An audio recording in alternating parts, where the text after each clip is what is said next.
Greetings and welcome to Careful Conversations. My name is Jane Barton and I serve as the Caregiving Ambassador for AARP, the sponsor of this program.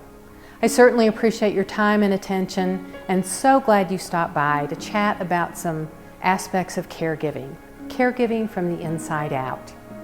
Today, if you're a caregiver or perhaps a care receiver, I would imagine you've had a few sleepless nights. And what I want to talk about tonight is perhaps what are the things that keep you awake? What are the questions that bubble up that cause you some anxiety or perhaps generate a lot of fear? Enough fear that actually make you want to run and hide.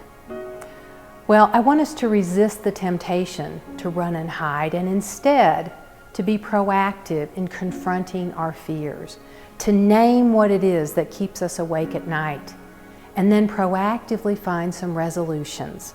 And I have a few suggestions for you. I would imagine that you are in the journey of caregiving. You probably have some concerns about a serious diagnosis. And maybe you're concerned that maybe something else will occur a few months or a year down the road.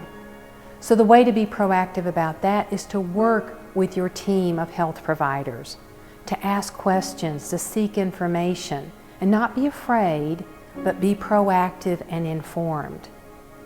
Maybe you're afraid about the caregiving journey in general, who you will be called to care for, and who will care for you ultimately. I know that's a tremendous fear for me because I live by myself and I am the last one standing in my family.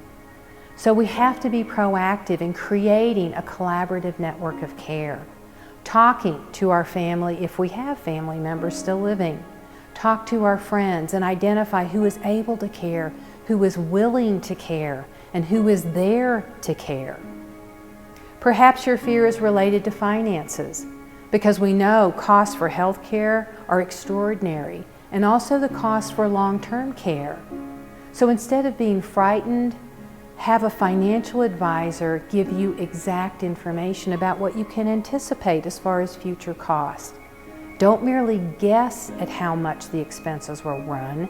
Have a reasonable idea and then save for that future.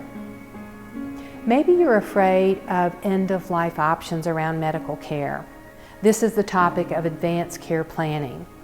Now, I know many of us do not want to go there. We don't want to talk about filling out our advanced directives.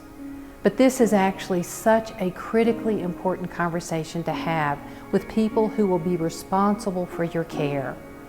So find the courage to have the conversation, articulate your wishes, answer any questions your family might have, document your wishes, and then you can move on with life, assured that your family will be an advocate for your wishes so they become your reality.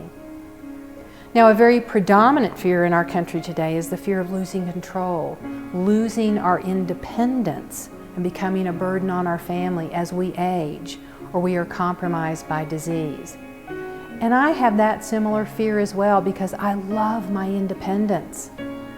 But what we need to realize, this journey of caregiving, it is not only a difficult journey, it is also a sacred journey.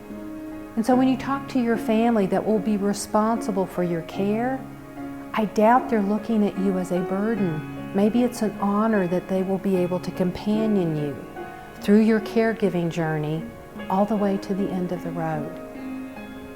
There's also a very common fear about the end of life, and that is fear of pain. Pain that cannot be mitigated or symptoms that cannot be managed. And this is where we need to be aware of palliative and hospice services, to talk to experts in that field. They can alleviate your fears because they are experts in managing symptoms and alleviating pain. And finally, interestingly enough, there is a fear that is actually greater than our fear of death, even in Western society. And that is our fear of insignificance, a fear of thinking that our life didn't matter. Now, I talk to a lot of people as a hospice chaplain. I talk to a lot of my families about their wishes for the end of life.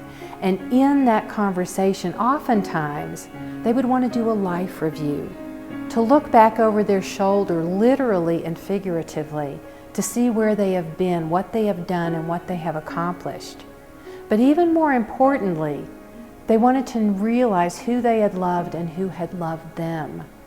That was the significance that they derived from their life. That is what gave them a sense that they had served a purpose. And that was comforting indeed. So whatever your fear is, whatever is keeping you up at night, have the courage to confront it. Be proactive in finding a resolution. And by so doing, I hope you enjoy some sweet dreams. So thanks so much for stopping by. I certainly enjoyed the conversation.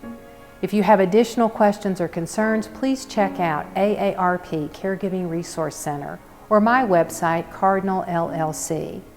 The web addresses will be noted at the end of this video. And until the conversation continues again, when our paths cross, I wish you and yours many blessings, and remember to enjoy the moment.